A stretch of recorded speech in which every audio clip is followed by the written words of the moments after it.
Tarquino el Soberbio. Vamos a hablar de Tarquino el Soberbio. Siempre me ha hecho mucha gracia la lista de reyes romanos. Y aquí en este programa he contado muchas veces aquel episodio en que Luisito Fresa y este que habla estudiábamos junto al griego Caracasis derecho romano. Y entonces le hacíamos, en el apunte, le agregábamos a la lista de reyes romanos, ¿no? Qué sé yo, Anco Marcio, Servio Tulio, Tulo Hostilio, Tarquino el Antiguo, Tarquino el Soberbio, qué sé yo, y le agregábamos Tisoler el Morocho. Y Caracasis se lo aprendía porque daba por buena en esa serie, claro, sí. esa serie era perfectamente pertinente y nosotros lo oíamos repetir la lista y nos moríamos de risa. Nosotros, Fresa y yo, que no somos abogados. El que sí es abogado, casualmente, es el doctor Jorge Caracasis. Quiere decir que los piolas, los que teníamos pensado que Caracasis era un obtuso, somos los que no llegamos a nada. Bien, el caso es que hoy hablaremos de uno de estos reyes, Tarquino el Soberbio. Ubiquémonos desde luego en la época de la monarquía romana, previa a la república, digamos ya que Tarquino fue el último rey. Pero retrocedamos algunos años. El papá de Tarquino, Tarquino Prisco, Tarquino el Antiguo, había sido consejero durante el reinado de Anco Marcio. Pero luego, merced a una intriga, en aquellos tiempos más que una sucesión por herencia, esta se verificaba por crímenes, conspiraciones, ¿no?, etcétera. Entonces Tarquino, habiendo sido consejero de Anco Marcio, empezó a conspirar y logró hacerse del trono. Tarquino el otro, Tarquino el papá. Cuando Anco Marcio murió, Tarquino padre alejó a los hijos de Anco Marcio. ¿De qué manera los alejó del poder? Mire qué sencillez la de aquellos reinos. El reino de Roma era un reino humilde, después de todo. Les organizó una cacería. Convocó al pueblo, una vez que los hijos de Anco Marcio, digo, los legítimos herederos, estaban cazando como unos giles, convocó al pueblo ahí y convenció al pueblo de la necesidad que nombraran rey a él. Dice, apúrese, nómbrenme rey, qué sé yo, que... Y cuando el otro volvió, los hijos de Anco Marcio volvieron, se encontraron con que había otro niato ocupando el trono que les correspondía. Pero ante el hecho consumado, aceptaron lo sucedido, como suele ocurrir cuando alguien construye un edificio de más pisos de los permitidos. Ya está. Pero después del quinto piso, creo que ya están los hechos consumados, y si todos miramos para otro lado, fácilmente se burla la ley. Muy bien, el caso es que se fueron, pero prometieron vengarse los hijos de Anco Marcio, porque así reaccionan los hijos de reyes a quienes se les organizan cacerías para afanarles el trono. Bueno, ya rey, Tarquino Prisco tuvo con su esposa Tanaquil un hijo, Tarquino el Soberbio, que todavía no era el Soberbio. Sin embargo, como era clásico en los reyes romanos, la sucesión no fue puesta en el chico, porque Tarquino Prisco se había enamorado de una esclava de palacio. Le dio un hijo, esta esclava, y le hizo prometer a Tarquino Prisco que nombraría sucesor a ese hijo. Y así lo hizo. Tarquino Prisco nombró como sucesor al hijo de su amante, y el sucesor fue llamado Servio Tulio, que se convirtió en rey de Roma cuando Tarquino Prisco fue asesinado. ¿Por quién fue asesinado? Desde luego, por aquellos que habían prometido venganza unos párrafos atrás. Los hijos de Anco Marcio. Y ahí Tarquino hijo quedó como segundón. Seguramente él habría pensado que le iba a tocar a él, pero no, vio como Servio Tulio estaba de rey. Estaba, sin embargo, la corte esperando una oportunidad para ver qué se ligaba. Eran tiempos complicados para todos los jóvenes. Servio Tulio fue rey, el rey que a la manera de los griegos instituyó un servicio militar que afectaba a la vida de las personas para siempre. Así era ese servicio militar en Roma, y así había sido en Atenas, nada menos. En Atenas. Que fuera en Esparta nos llamaba la atención, pero en Atenas también. Al principio Tarquino se acercó a Servio Tulio, el rey, de forma pacífica, y así pudo casarse con la hija del rey, que se llamaba Tulia. La única forma de casarse con el rey es acercarse a él de forma pacífica.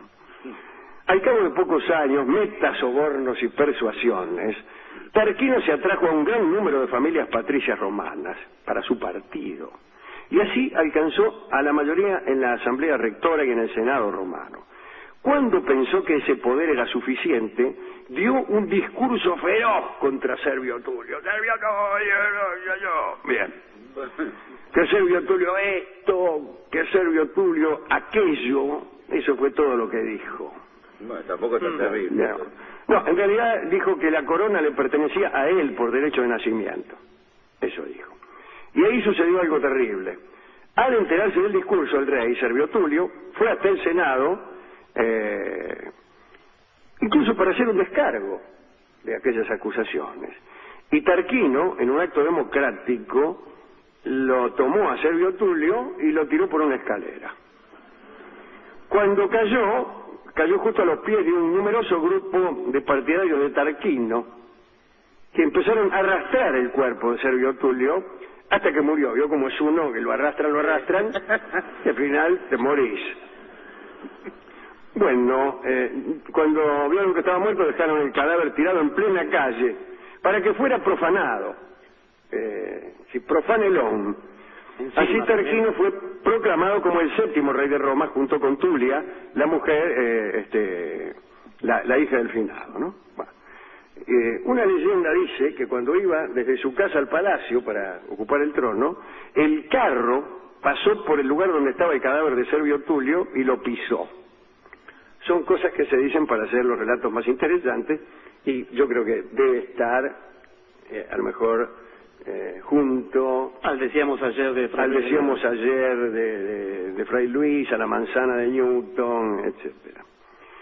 Muy bien, Tarquino en el trono fue muy cruel y despiadado. Mandó asesinar a cuantos sospechaba que eran partidarios de Servio, incluso a cuanto senador le echara en cara cómo se había hecho con el poder. Vos eras senador y le echabas en cara cómo se había hecho con el poder, y el tipo te asesinaba. Confiscó los bienes de otros romanos cuya fortuna codiciaba, y tan desmesurado fue su orgullo que lo empezaron a llamar el soberbio. Ahí viene el soberbio. Algunos dicen que él mismo eligió su propio apodo, y creo más esto, porque en general soberbio no era para los reyes un insulto, sino más bien un halago. Con Tulia tuvo 3 hijos. El menor de ellos se llamaba Sexto, pero en realidad era el tercero. Era tan cruel como el padre, este chico. Una vez, para dominar una ciudad que se había rebelado, Sexto se ganó la confianza de sus habitantes, les hizo creer que se había peleado con su padre, que había traicionado su confianza. Bueno, los citadinos lo colocaron al frente de sus tropas, y Sexto hizo matar a todos sus jefes, a todos los personajes influyentes de la ciudad, y los tipos no tuvieron más remedio que rendirse ante el poder de Roma. Quiero decir que los traicionó. Se fingió su amigo y los traicionó. Las crueldades no amenguaban en el rey Tarquino su sufrimiento. Era un hombre que sufría muchísimo porque vivía con ese miedo que acompañaba a todos los reyes romanos y que además acompaña a todos los tiranos, ¿no? Es el miedo a ser asesinado. Aquel miedo que hizo ejercitarse al rey Mitrídates en la ingestión paulatina de veneno en pequeñas cantidades para irse gestando una inmunidad. Muy bien. Después un día estaba en el baño y lo asfixiaron con un almohadón, cosa a la que no había tenido la precaución de ir acostumbrándose.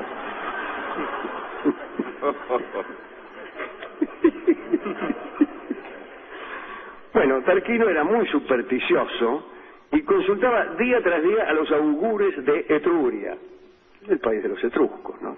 Pero los resultados no lo convencían y lo llevaban a un estado de temor todavía mayor. Cierto día alguien se presentó en el palacio. Se trataba nada menos que de la Sibila de Cumas, una anciana sabia y portadora de 9 misteriosos libros, una hechicera. La Sibila hizo saber al rey que esos libros eran muy útiles para conocer el futuro. Bueno, hijo, quiero verlos. Pero la Sibila le dijo, si me pagas podrás verlos. y acto seguido le presentó una suma exorbitante. Le pidió una suma exorbitante por aquellos libros. Tarquino se negó a pagarle. Al día siguiente se presentó a la Sibila, pero ya no le ofreció 9 libros, sino solo 6, ya que había quemado los 3 que faltaban, y pedía la misma suma por los que quedaban. Con una mezcla de orgullo y desesperación, Tarquino la despreció una vez más. Sin embargo, la Sibila de Cumas regresó por tercera vez, ahora solo con 3 libros, pero sosteniendo el precio original. Finalmente el rey se enteró de que aquella mujer había sido elegida para transmitir a los hombres mensajes divinos. Y aunque solo pudo conseguir 3 libros, Tarquino pagó por ellos igual que lo solicitado por 9. Y los 3 libros, conocidos desde entonces como libros sibilinos, fueron guardados en el lugar más recóndito del templo de Júpiter en el Capitolio. Y solo se podían consultar cuando Roma enfrentaba un serio peligro. Pero a Tarquino no se le fueron del todo las preocupaciones, porque aquellos libros no le solucionaban las angustias diarias. Un día, una serpiente apareció en el palacio y se deslizó hasta el trono. El rey temblaba de miedo, imagínense. Sí. Inmediatamente, ante la incapacidad de sus adivinos para indicarle el significado de esta aparición, ordenó a 2 de sus hijos y a un sobrino, que se llamaba Junio Bruto, que consultaran a la pitonisa de Delfos. Bueno, recibieron instrucciones de ser precisos, de preguntar para que no quedaran dudas. Malas instrucciones, agrego yo, si se trata de un oráculo. El oráculo no puede ser preciso. Y por más que usted le pregunte en forma precisa, la respuesta debe ser ambigua, por razones que ya explicamos muchas veces. Finalmente, la pregunta fue, ¿quién será el próximo rey? Redondamente. Y la respuesta fue ambigua. El primero que bese a su madre será sucesor del Imperio Romano. Me dirá usted, no es nada ambigua, es precisa. Veremos. Los 2 hermanos corrieron a besar a Tulia, pero Junio Bruto, al que Tarquino consideraba un poco imbécil, tropezó y se rompió la boca contra el suelo. Claro. Y comprendió, mitad con dolor y mitad con alegría, que él era el elegido, puesto que la pitonisa se había referido a la madre tierra. Junio Bruto disimuló para evitar represalias, pero los hechos se precipitaron. Sexto, el hijo cruel de Tarquino, se enamoró de la mujer de Junio Bruto, la hermosa Lucrecia, y quebrantando las leyes paganas de hospitalidad, Sexto la amenazó con la espada y quiso violarla. Escribió como pretexto el hecho de que solamente la había amado a ella, que era la primera vez que se enamoraba. Sí, bueno, pues era la mujer Por del eso hermano. la quería violar. Del primo, en realidad, primo. ¿no? Junio Bruto. Lucrecia se defendió y Sexto pensó una estratagema. Aprovechando la ausencia del esposo, amenazó a Lucrecia con esto. Dice, mira, si te volvés a resistir, yo voy a matar a un esclavo, lo voy a acostar desnudo a tu lado y después voy a simular haber vengado el honor de Junio Bruto y a ti te castigarán, le dijo. Pero es más raro eso. Es muy raro, eso es muy raro. Sí, qué buena idea, para que no sospechen de mí. Bueno, Y capaz que ella decía, ¿y qué me importa el esclavo? Matalo. claro. Y bueno, pero él iba a decir que el esclavo estuvo con ella. Ese era el detalle que me olvidé de decirle. Pero Lucrecia no se inmutó. Cuando Bruto regresó, el marido, ¿no? Le contó lo sucedido. Dice, ahí vino fulano, qué sé yo. Y a continuación se clavó un puñal en el pecho, chao. Sí. Así, dice, este puñal me lo estoy clavando, dijo. Sí. Mitad por si vos llegás a sospechar de mí, para que te deje de jorobar. Lo hago nada más, dice, que para no escucharte. Bueno, qué conversadora, con el puñal clavado. Que ya me tenés podrida, dijo mientras se lo ensartaba. Bueno, ¿Cuánto aliento le quedaba? Sí. Muy bien. Bueno, Bruto desesperado gritó, no tendré un momento de reposo mientras la gente de Tarquino continúe en el trono. Y se quedó sin aliento. Arengó a una multitud entonces. Le dijo a la multitud, bueno, vamos. no. Vamos. La arengó. Y contó la ofensa a Lucrecia. Y bueno, finalmente el pueblo, harto de la tiranía de Tarquino, lo expulsó de la ciudad junto con su esposo y los chicos, chao. Ni tiempo de consultar tuvo Tarquino los libros sibilinos que le había dejado la Sibila de Cumas. Bruto fue inmediatamente aclamado como libertador, pero no quiso ser rey. La época monárquica había terminado para Roma. La ciudad fue desde entonces una república, gobernada por 2 magistrados o cónsules elegidos anualmente. Uno de los 2 primeros fue justamente Junio Bruto. Era el año 509 y el oráculo no se equivocó. El sucesor fue aquel que se había roto la boca. 14 años más tarde, Tarquino el Soberbio moría en el destierro. Esta es la historia de Tarquino el Soberbio, de todos esos, ¿no? ¿Te gustó? Muy bien, ¿eh? Le contamos esto al...